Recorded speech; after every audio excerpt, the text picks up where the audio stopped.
জান্নাতে আদম হাওয়া করছিল আসা যাওয়া, ভুল হলো গন্ধম খাওয়া, শুরু হলো আল্লাহর খেলা, শুরু হলো আল্লাহর খেলা।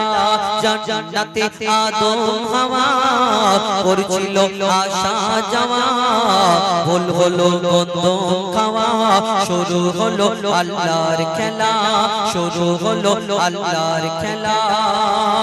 ভুল যদি না করতো আদম, আসতো না কেউ দুনিয়ায়, আসতো না মোর দয়ার নবী, দিতে খোদার পরিচয়, দিতে খোদার পরিচয়। জান্নাতে আদম হাওয়া করছিল আসা যাওয়া, ভুল হলো গন্ধম খাওয়া, শুরু হলো আল্লাহর খেলা, শুরু হলো আল্লাহর খেলা। আল্লাহর বিনা হুকুমে এই দুনিয়ায় কারোর কোনো ক্ষমতা আছে? আদম আলাইহিস সালাম যদি না গন্ধম খেত তাহলে দুনিয়াতে আসতো না, দুনিয়াতে বাচ্চা কাচ্চা হতো না, তাহলে আমরাও হতাম না, দুনিয়া হতো না। এটাও আল্লাহর ইচ্ছা ছিল। কবি ছন্দের মাধ্যমে আরো কি লিখছে দেখুন। আদমকে গন্ধম খাওয়াবার ছিল খোদার পরিকল্পনা, আদম না গন্ধম খেলে শেষ নবীকেও পেত না। আদমকে গন্ধম খাওয়াবার ছিল খোদার পরিকল্পনা, কোরআনকে সৃষ্টি করে রাখলো ফেরেশতার মাথায়, সেই কোরআন পাঠিয়ে দেবে প্রিয় নবীজির সিনায়, সেই কোরআন পাঠিয়ে দেবে প্রিয় নবীজির সিনায়। ইবলিসের কি সাধ্য আছে আদমকে গন্ধম খাওয়ায়, যা কিছু ঘটেছে সে তাই সবই খোদার ইশারায়, সবই খোদার ইশারায়। হাওয়া আদম করেছে ভুল, দিল সে ভুলের মাসুল, হাওয়া আদম করেছে ভুল, দিল সে ভুলের মাসুল। এলো মুহাম্মদ রাসূল আদমের বাহানায়, আদমের বাহানায়। জান্নাতে আদম হাওয়া করছিল আসা যাওয়া, ভুল হলো গন্ধম খাওয়া, শুরু হলো আল্লাহর খেলা, শুরু হলো আল্লাহর খেলা। নবীর বিবি মা খাদিজা ছিল নবীর বিপদের ঢাল, খাদিজার ইন্তেকালে নবী মোর কেঁদে বেহাল।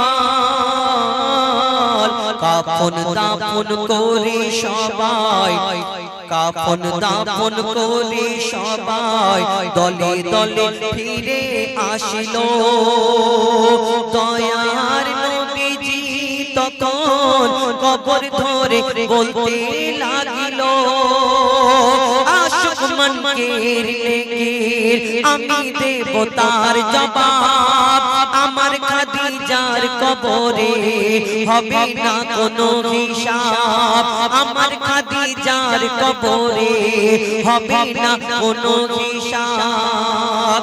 জিবরিল আমিন বলছে এসে কেঁদো না রাসূলুল্লাহ, খাদিজার সওয়ালের জবাব, মা খাদিজার সওয়ালের জবাব নিজে দেবে আল্লাহ, নিজে দেবে আল্লাহ।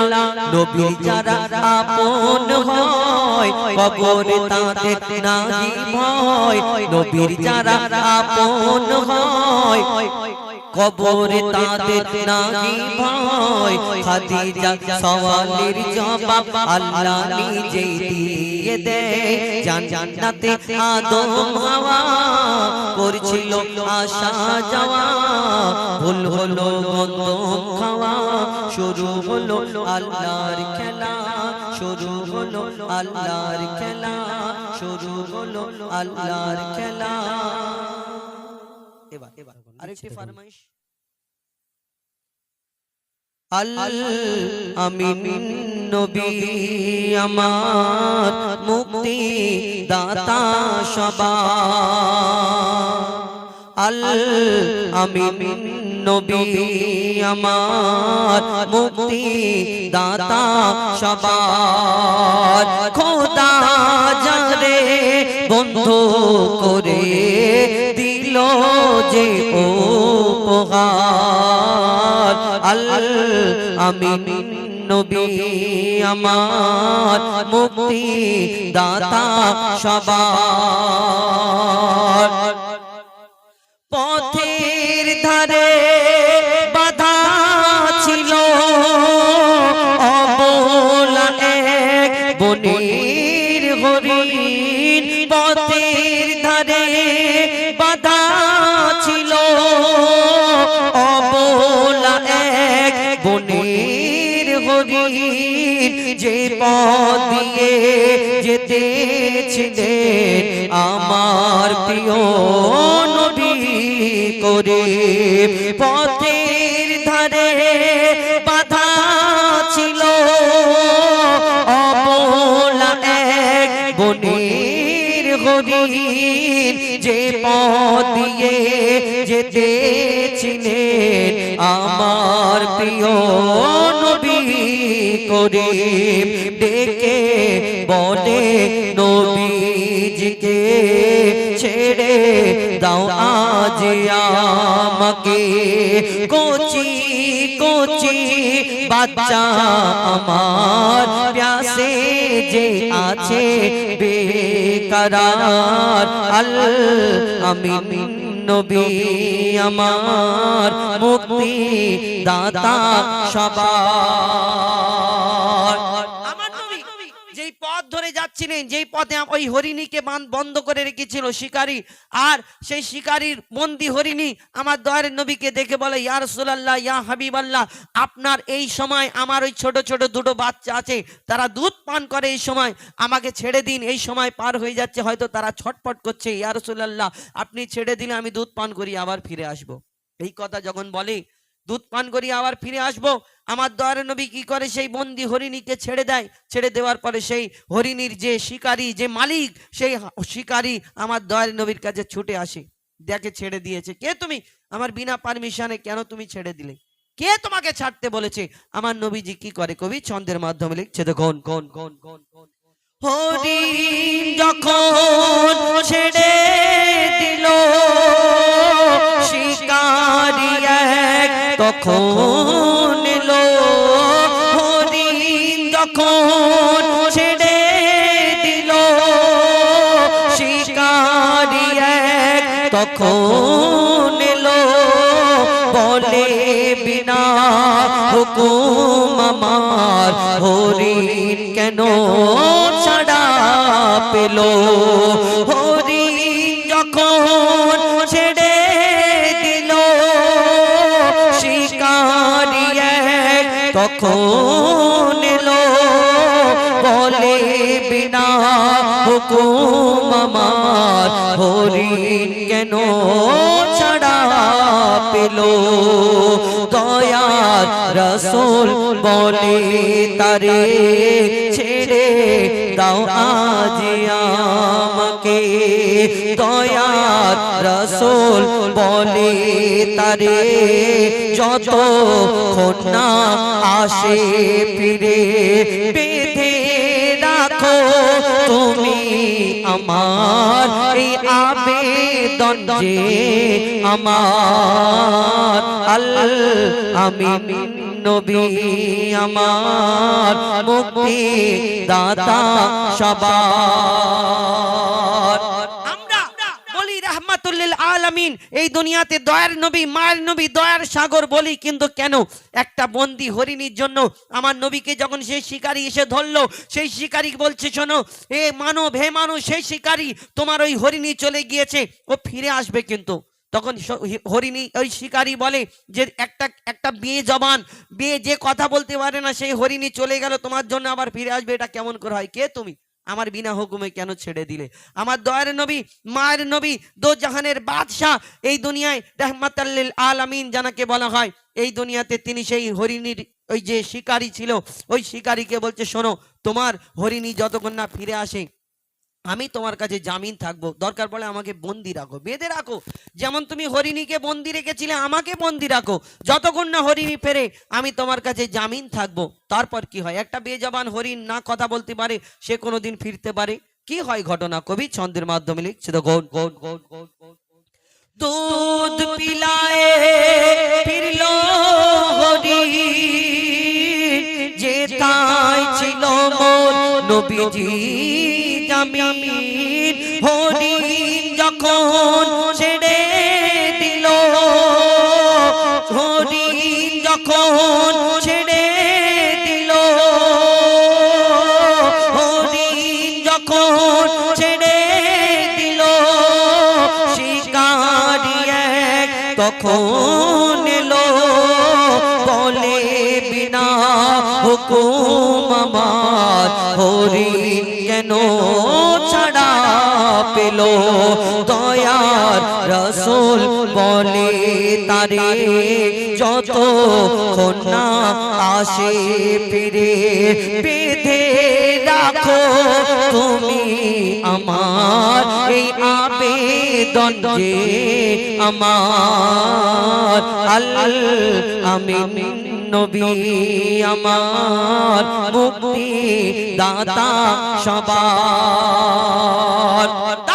তারপর কি হয়? কবি ছন্দের মাধ্যমে লিখছে, দেখো, দুধ পিলায়ে ফিরলো হরিণ, দুধ পিলায়ে ফিরলো হরিণ, যেথায় ছিল মোর নবীজি জামিন, দেখে শিকারি অবাক হলো, বলে একে সেই আল আমিন। শিকারি অবলা হরিণ কথা বলে, বলে তুমি যে শেষ নবী হলে। শিকারি শুনে লুটিয়ে পড়ে আর কলমা পড়ে বার বার। আল আমিন নবী আমার মুক্তি দাতা সবার। খোদা যারে বন্ধু করে আদিল যে উপহার। আল আমিন নবী আমার মুক্তি দাতা সবার। শুনেন, এটি ঘটনামূলক গজল আপনাদের সম্মুখে। মুক্তিদাতা আল আমিন নবী আমার, ভুবনে তুমি অনন্য উপহার। মুক্তিদাতা আল আমিন নবী আমার, ভুবনে তুমি অনন্য উপহার। খোদার পরে শান মগত বুদ্ধিমান, খোদার পরে শান মগত বুদ্ধিমান। নূরে নূরান্বিত রূপের বাহার। মুক্তিদাতা আল আমিন নবী আমার, ভুবনে তুমি অনন্য উপহার। মুক্তিদাতা আল আমিন নবী আমার, ভুবনে তুমি অনন্য উপহার। মুক্তিদাতা আল আমিন নবী আমার, ভুবনে তুমি অনন্য উপহার। আধার ঘরেতে তোমার আবাতে সুচ খুঁজে পাওয়া যেত, তোমার বিনয়ী শালীন ব্যবহার সবাইকে মুগ্ধ করিত। আধার ঘরেতে তোমার আবাতে সুচ খুঁজে পাওয়া যেত, তোমার বিনয়ী শালীন ব্যবহার সবাইকে মুগ্ধ করিত।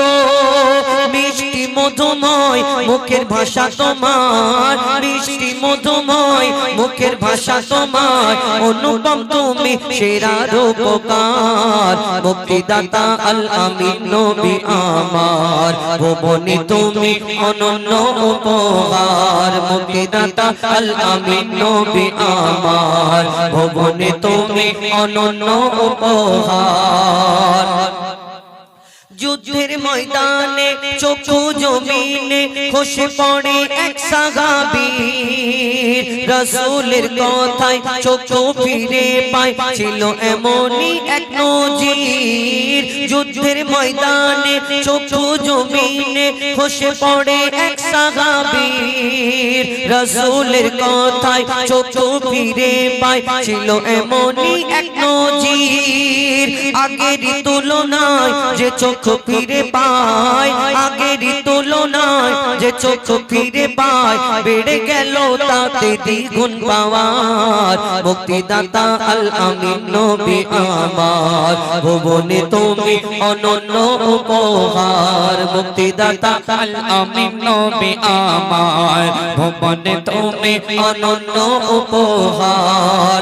ভালোবাসি আর ভালোবাসিব মনে প্রাণে নির্ভাবনায়, তোমায় যদি পাই আর কিছু না চাই, রবে না আখিরাতের ভয়। ভালোবাসি আর ভালোবাসিব মনে প্রাণে নির্ভাবনায়, তোমায় যদি পাই আর কিছু না চাই, রবে না আখিরাতের ভয়। মুজিবুল থাকিলে নবী প্রেম নলে, মুজিবুল থাকিলে নবী প্রেম নলে, কবর হাসর মিজানে পাবে ছাড়, মুক্তিদাতা আল আমিন নবী আমার, ভুবনে তুমি অনন্য উপহার, মুক্তিদাতা আল আমিন নবী আমার, ভুবনে তুমি অনন্য উপহার, মুক্তিদাতা আল আমিন নবী আমার, ভুবনে তুমি অনন্য উপহার। শুনেন একটি নাত শরীফ আপনাদের সম্মুখে পরিবেশন করে শোনালাম। ভালো লাগে না নবীর আশিক, আল্লাহ রাসূলকে ভালোবাসে। এই দুনিয়ায় অনেক জন দীঘায় যাওয়ার ইচ্ছা থাকে, গোয়ায় যাওয়ার, ভিক্টোরিয়া, আবার বকখালি যাওয়ার ইচ্ছা করে। বকখালিতে গিয়ে কত কি হয়, দীঘায় গিয়ে কি হলো, শুধু গোসল করে খাওয়া দাওয়া করে না, অনেক কিছু ওইখানে অনেক কাজ আছে, অনেক কর্মসূচি আছে। এই রাত্রে খাওয়ার পরে কর্মসূচি আছে, দুপুরবেলা বিকেল বেলায় সমুদ্রের ধারে। তো কত মানুষের কত রকম আশা থাকে, কেউ গোয়ায় যাব, ভিক্টোরিয়া যাব, সায়েন্স সিটি, নিকো পার্কে যাব, এই চিন্তা ভাবনা থাকে। কেউ সিনেমা হলে টিকিট কেটে বলে দাদা 50 টাকা বেশি দিচ্ছি, সিটটা কোণের দিকে করে দেবে, চিন্তা ভাবনা থাকে, এদের কর্মসূচি থাকে ওর পরে।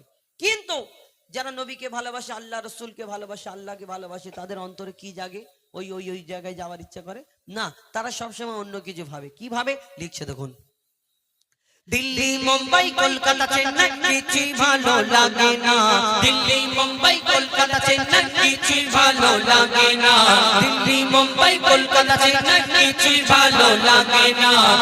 চার ঘাট হতে যাব ছোটে, চার ঘাট হতে যাব ছোটে, আমরা সোনার Medina, I love you Medina, I love you Medina, I love you Medina, I love you Medina. খারাপ ভাববে না, অনেকজন মনে করে এই ছেলে আর মেয়ে যে ভালোবাসা করে আই লাভ ইউ বলে, ও শুধু ওইখানে আই লাভ ইউ। আরে আই লাভ ইউ মানে কি, আমি তোমাকে ভালোবাসি, হাম আপসে মোহব্বত করতে হে, ইংরেজিতে বলে আই লাভ ইউ। তো আমি আল্লাহকে যদি ভালোবাসি, আল্লাহকে ইংরেজিতে, যারা ইংলিশ তারা কি বলবে, তাহলে ওদের বাংলায় বলতে আল্লাহ তোমাকে আমি ভালোবাসি, তুমি আমাকে ক্ষমা করে দাও, এরকম বাংলায় বলতে, ওরা ওদের ভাষা বলে I love you Allah, I love you রাসূল আল্লাহ বলে। কিন্তু আমরা এই দুনিয়া এখন আই লাভ ইউ যুগ, এখন এমন একটা যুগ, এখন ইংরেজিতে বেশি মানুষ বাংলার থেকে ইংরেজি ইউজ করে, কথায় কথায় বলতে শাট আপ, ডিস্টার্ব, কত কি বলে না, ফাটাফাটি শুধু ইংরেজি আমরা ইউজ করি।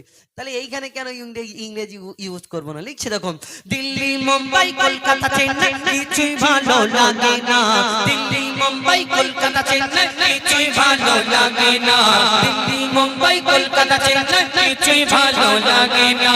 চার ঘাট হতে যাব ছোটে, চার ঘাট ঘাট হতে যাব ছোটে আমরা সোনার Medina I love you Medina I love you Medina I love you Medina I love you Medina I love you Medina I love you Medina তোমায় যে না বাসবে ভালো অন্তর জানি তার কালো তোমার ইশকে যে জন ডুবে সে মন হয় নূরে আলো তোমায় যে না বাসবে ভালো অন্তর জানি তার কালো তোমার ইশকে যে জন ডুবে সে মন হয় নূরে আলো very very beautiful very very beautiful তোমার নূরে শামা ভেরি ভেরি বিউটিফুল তোমার নূরে শামা চাহত আমার পূরণ করো চাহত আমার পূরণ করো একটি বার দিতে চুম্মা I love you Medina I love you Medina I love you Medina I love you Medina Delhi Mumbai Kolkata Chennai কিছুই ভালো লাগে না দিল্লি মুম্বাই কলকাতা চেন্নাই কিছুই ভালো লাগে না চটচট হতে যাব ছোটে চটচট হতে যাব ছোটে আমরা সোনার Medina I love you Medina I love you Medina I love you Medina I love you Medina ভালোবাসার মেলা দেখি শপিং মল ও পার্কেতে আর কেউ ছুটে যায় দীঘা গোয়া ভিক্টোরিয়া ইকোতে ভালোবাসার মেলা দেখি শপিং মল ও পার্কেতে কেউ ছুটে যায় দীঘা গোয়া ভিক্টোরিয়া ইকোতে আমি বোকা ইমান পাকা আমি বোকা ইমান পাকা মুস্তাফার দিওয়ানা আমি বোকা ইমান পাকা মুস্তাফার দিওয়ানা নূরে নবী দিলে ছবি নূরে নবী দিলে ছবি আকি শুধু Medina I love you Medina I love you Medina I love you Medina I love you Medina I love you Medina I love you Medina মা ফাতেমা আবদার করে বলছে স্বামী গো আমি একটা আবদার করব যদি আপনি কষ্ট না পান কি না আপনি যখন যুদ্ধ থেকে ফিরে আসবেন আমার জন্য একটা নতুন জামা আনবেন কিসের জন্য স্টাইল করবে না তানারা একটা ছাড়া ডবল জামা নিতেন না বলছে স্বামী আমি যেই জামাটা পরে থাকি এত তালি দেওয়া হয়ে গেছে এত তালি দেওয়া হয়ে গেছে এই জামাটা আর পরার মতো আর অবস্থা নেই এত তালি দেওয়া হয়ে গেছে তালি দেওয়ারও জায়গা নেই তখন হযরত আলী এই কথাটা শোনার পরে মনটা খারাপ মুখটা ছোট হয়ে গেল কেন হযরত আলী মা ফাতেমাকে ভালোবাসেন না জামা দেবেন না এরকম না তিনি চিন্তা করছেন আমি তো যুদ্ধে যাচ্ছি যদি আল্লাহর রাস্তায় শহীদ হয়ে যায় তাহলে আমার ফাতেমার আশাটা পূরণ হবে না এই ঘটনাটা ইমাম হাসান ইমাম হুসাইন দেখে ফেললেন দেখে ফেলার পরে ইমাম হাসান ইমাম হুসাইন নবীজির ঘরে ছুটে গেলেন নবীজি জিজ্ঞেস করে তোমার আব্বা মা কি করছিল কেমন আছে না আব্বা আমার আব্বা যুদ্ধে গেল না না না জান আমার আব্বা যুদ্ধে গেল আমার আম্মা বাড়িতে আছে কিন্তু আমার আব্বা যখন যুদ্ধে গেল মনটা খারাপ করে গিয়েছে কেন না আমার আম্মা একটা নতুন জামা চেয়েছে এই কারণে বড় কষ্ট পেয়েছে এই কথাটা শোনার পরে দয়ার নবী চোখ থেকে টপ টপ করে পানি ঝরে একদিন হয়ে গেল মা আমার দয়ার নবী মা ফাতেমার ঘরে প্রত্যেকদিন যেতেন সেই সময় হয়েছিল 3 দিন মা ফাতেমার বাড়িতে যায়নি কি ঘটনা কি কারণ একটু মন দিয়ে শুনবেন লিখছে দেখো স্বামীর মনে মা বোনেরা ব্যথা দিও না আমার নবীর ঘোষণা স্বামীর মনে মা বোনেরা ব্যথা দিও না আমার নবীর ঘোষণা ঘটনা শোনো মা ফাতেমা ঘটনা শোনো মা ফাতেমা স্বামীর মনে মা বোনেরা ব্যথা দিও না আমার নবীর ঘোষণা ঘটনা শোনো মা ফাতেমা ঘটনা শোনো মা ফাতেমা কি ঘটনা শুরু হয় একদিন হযরত আলী মন খারাপ করে যখন যুদ্ধে যায় তারপর কি ঘটনা শুরু হয় লিখছে দেখো ওই যুদ্ধ করতে যাবে আলী হাতে নিল তলোয়ার যুদ্ধ করতে যাবে আলী হাতে নিল তলোয়ার যুদ্ধ করতে যাবে আলী হাতে নিল তলোয়ার মা ফাতেমা স্বামীর কাছে করলো এমন আবদার মা ফাতেমা স্বামীর কাছে করলো এমন আবদার যুদ্ধ থেকে ফেরার পথে আসবে যখন ঘরে একটি নতুন কাপড় কিনে আনবে আমার তরে, একটি নতুন কাপড় কিনে আনবে আমার তরে। এই কথা শুনে হযরত আলী বড়ই দুঃখ পায়, এই কথা শুনে হযরত আলী বড়ই দুঃখ পায়। যদি আমি শহীদ হয়ে যাই কে আনবে বলো কাপড় তোমার, কে আনবে বলো কাপড় তোমার। এই কথা বলে যখন হযরত আলী যুদ্ধে চলে গেল, ইমাম হাসান ইমাম হুসাইন নবীজির ঘরে চলে গেল। নবীজি জিজ্ঞেস করে আমার দয়ার নবীকে যখন বলে আমার আব্বা মন খারাপ করে যুদ্ধে গেছে, ওই চোখ থেকে পানি ঝরে, তারপর কি ঘটনা হয় দেখছে দেখো। ওই দুঃখ ভরা হৃদয় নিয়ে আলী গেল রনে, দুঃখ ভরা হৃদয় নিয়ে আলী গেল রনে। নানার কাছে ছুটে এলো হাসান হুসেন, নানার কাছে ছুটে এলো হাসান হুসেন। আপুর কাছে নতুন কাপড় চেয়েছে আম্মি জান, আপুর কাছে নতুন কাপড় চেয়েছে আম্মি জান। তাই আপুর মনটা খুবই খারাপ ছিল যে সে পেরেশান, আপুর মনটা খুবই খারাপ ছিল যে সে পেরেশান।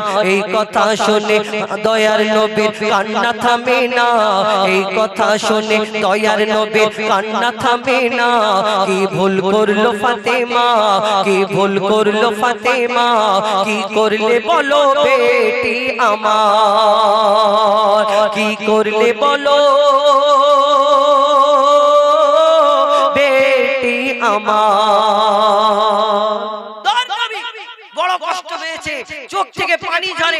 একদিন হয়ে গেল, দুদিন হয়ে গেল, মা ফাতেমা নিজের বাড়িতে কাজ করে, দেখে আমার আব্বা আসে না কেন। আমার মা ফাতেমা 3 দিন পর ছুটে ছুটে নবীজির ঘরের সামনে চলে গেল। সালাম দেওয়ার পরে নবীজি সালাম দিয়ে উত্তর দিয়ে অন্যদিকে তাকায়, যেই বেটিকে না দেখে থাকতে পারে না সেই মা ফাতেমার দিকে তাকিয়েও দেখে না। মা ফাতেমা বড় কষ্ট পাচ্ছে, বুক ফেটে যাচ্ছে, আমার আব্বা আমার দিকে কেন দেখে না। আমার দয়ার নবী বলছে আগে স্বামীর কাছে ক্ষমা চেয়ে নাও। আমার দয়ার নবী কি বলে কবি ছন্দের মাধ্যমে লিখছে দেখো। ও যার মুখ না দেখে ঘুমাতো না দয়ার নবীজি আমার, যার মুখ না দেখে ঘুমাতো না দয়ার নবীজি আমার। রাতের পরে রাত কেটে যায় মুখ দেখে না ফাতেমা, রাতের পরে রাত কেটে যায় মুখ দেখে না ফাতেমা। মা ফাতেমা ছুটে এলো আব্বা জানের কাছে, তবু বেটির মুখ দেখে না পিছন ফিরে আছে, তবু বেটির মুখ দেখে না পিছন ফিরে আছে। বলছে নবী ও গো বেটি বাড়ি চলে যাও, বলছে নবী ও গো বেটি বাড়ি চলে যাও। আগে স্বামীর কাছে ক্ষমা চাও, তবে করবে ক্ষমা আল্লাহ আমার, তবে করবে ক্ষমা আল্লাহ আমার। নবীজি বলছে আগে স্বামীর কাছে ক্ষমা চাও, তারপরে আমার কাছে আসবে হে আমার বেটি ফাতেমা। আমার দয়ার নবীর এই কথা শুনে মা ফাতেমা শুধু কাঁদতে থাকে, বুক ফেটে যায়। কেন? যে আব্বা না দেখে থাকতে পারে না সেই আব্বা অন্যদিকে তাকিয়ে আছে। আমার মা ফাতেমা ওই ছুটে ছুটে আব্বার কথা শুনে ছুটে ছুটে নিজের ঘরে চলে যায়। এখন আমাদের ঘরে কিছু বর্তমান যুগে কিছু আমাদের মা আছে, দেখবেন প্রধানমন্ত্রী মার্কা মা। কেন বলি? খারাপ ভাববে না, প্রধানমন্ত্রী মার্কা কেন বলি? মেয়ের বিয়ে হওয়ার পরে শ্বশুর বাড়ি গেলে তো একটু সেটিং হতে সময় লাগে নাকি? এখন যদি মেয়ে নতুন জায়গায় বিয়ে হলো, কেউ কিছু বললো, কাঁদতে কাঁদতে মেয়ে আমার ফোন করে মাকে বলে মা গো তুমি আমাকে কোন জায়গায় বিয়ে দিলে, এইখানে বিয়ে দেওয়ার থেকে আমাদের বাগানের পুকুরে গলায় কলসি ঢুকিয়ে যদি পুকুরে ডুবিয়ে মেরে দিতে তবু আমি আরামে থাকতাম। মরে গেলে নাকি আরামে থাকে, ভিতরে খালি গুড়গুড় করে আওয়াজ হবে, এটা তো জানে না মরে গেলে নাকি আরামে থাকে। তো সেই মা বলে কেন কচি তুই আমাকে বল কি হয়েছে? বলে না এ আমাকে এই বলে, তোমার জামাই আমাকে এটা বলে ওটা বলে, এরকম করে। তখন সেই মা বলে শোন কচি আমাদের কোনো দিকে কমি নেই, আমার তোর ভাইদের এত কিছু আছে, তারপরে তোর মেজো চাচা উই মানে বুঝে না থাকে না ক্ষমতা পাওয়ার থাকে, তোর মেজো চাচা উই, আর তোর চিন্তা কিসে? তুই চিন্তা করবি নি, তুই একটা কাজ কর, তোকে যদি 4টে বলে তুই 8টা বলে বলে নিবি, তোকে দু ঘা যদি মারে তুই 4 ঘা মেরে তুই চলে আসবি, তারপর দেখে নেবো। এরকম হাত নাড়ায় মানে দেখে নেবো, লিবি দেখে নিবি মানে ভিতরে যাবে সব গুড়গুড় করে আওয়াজ হবে, এই হাত আর নড়বে না, সোজা হয়ে চিৎপাত হয়ে দেখে নেবে। এইদিকে নবীজি বলছে তুমি স্বামীর কাছে শরিয়াত বলে জিনিস আছে, ফোন দেখে দেখে আমরা পরিবর্তন হয়ে যাচ্ছি। নবীজি বলছে আগে স্বামীর কাছে ক্ষমা চাও। এখানে আমরা কি করি, আমরা এই কথা বলি কবি ছন্দের মাধ্যমে সেই সম্পর্কে। দয়ার নবী মায়ের নবী যখন এই কথা বলে, মা ফাতেমা ছুটে ছুটে দরজা বন্ধ করে শুধু ডুকরে ডুকরে কাঁদে।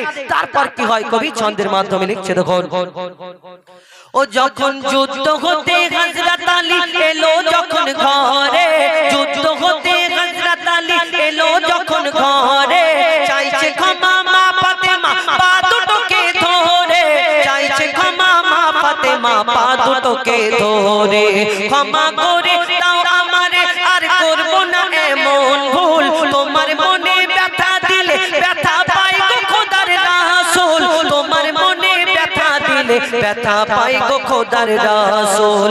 আলী ফাতেমা হাসান হোসেন নবীর কাছে যায়, আলী ফাতেমা হাসান হোসেন নবীর কাছে যায়, নবী মোর দেখে শান্তি পায়, এমন ভুল কখনো করো না গো আর, এমন ভুল কখনো